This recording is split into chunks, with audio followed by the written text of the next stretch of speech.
દિલ્હીના નવા મુખ્યપ્રધાન બનશે? આતિશીજી અમારી પાર્ટીના એક ખૂબ જ સિનિયર લીડર છે અને અરવિંદ કેજરીવાલજી સાથે ખૂબ લાંબા સમયથી સંકળાયેલા છે. હાઈલી ક્વોલિફાઈડ વ્યક્તિ છે, ઓક્સફર્ડ યુનિવર્સિટીમાં ભણેલા છે અને દિલ્હીની સેન્ટ સ્ટીફન કોલેજના ટોપર્સ રહી ચૂક્યા છે. એટલે બહુ ટોપ ક્વોલિફાઈડ વ્યક્તિ છે. એડમિનિસ્ટ્રેશનને સારી રીતે જાણે છે, પોલિટિકલ સાઇડને પણ જાણે છે અને એક્ટિવિસ્ટ તરીકે વર્ષો સુધી કામ કર્યું હોવાના કારણે, સડક ઉપર રહીને કામ કર્યું હોવાના કારણે જનતાને પણ પોતાના રોજબરોજના જીવન સાથે સંકળાયેલા વ્યક્તિત્વ છે. એટલે આવા સારા વ્યક્તિને અને ખાસ કરીને એક મહિલાની પસંદગી થઈ હોવાના કારણે ખૂબ અમે આવકારીએ છીએ પાર્ટી તરફથી અરવિંદજીના નિર્ણયને, કે ખૂબ સારો નિર્ણય કર્યો છે. દેશમાં અત્યાર સુધી માત્ર એક જ મહિલા મુખ્યમંત્રી હતા, મમતા બેનર્જી. હવે પછી 2 મહિલા મુખ્યમંત્રી થશે, જે આપણા બધા માટે ગર્વની બાબત છે. ઓકે, બીજી આ નિર્ણયની પાછળ કોઈ પોલિટિકલ સાઇડ?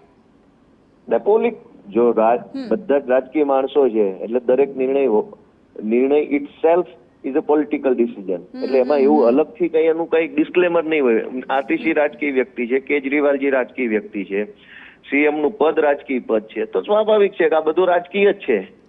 નહીં, એટલે સીધી રીતે જ્યારે કેજરીવાલે જાહેરાત કરી ત્યારે ભાજપના નેતાઓના પણ એવા રિએક્શન સામે આવ્યા હતા કે હવે જે આખી ગેમ છે એ આતિશીને ચહેરો બનાવીને કેજરીવાલ એક તરફ ભાજપને પણ જવાબ આપશે, જનતાની વચ્ચે પણ જશે, એટલે પૂછી રહી છું.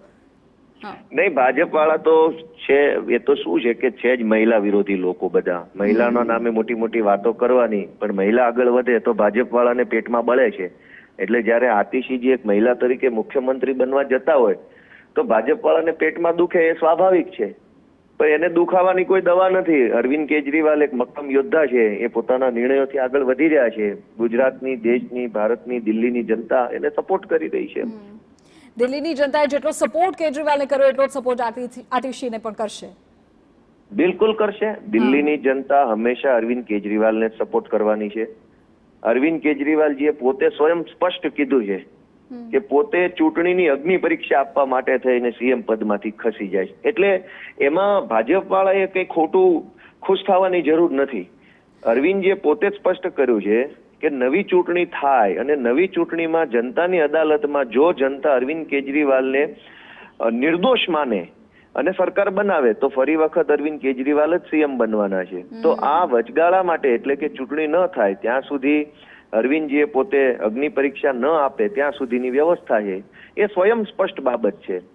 એટલે આમાં એક મહિલા મુખ્યમંત્રી બને છે એ વાતની ખૂબ ખુશી છે અને ગર્વ છે અમને. ઓકે, આભાર ગોપાલભાઈ મારી સાથે જોડાવા બદલ. ગોપાલ ઇટાલિયા, આદમી પાર્ટીના નેતા, જો કે રહ્યા છે કે આતિશી ખૂબ મજબૂત અને એકદમ દાવેદાર છે. તેઓ દિલ્હીની જનતાના જે કામો છે તે આગળ વધારશે. જોકે સામે તેમણે સત્તાપક્ષ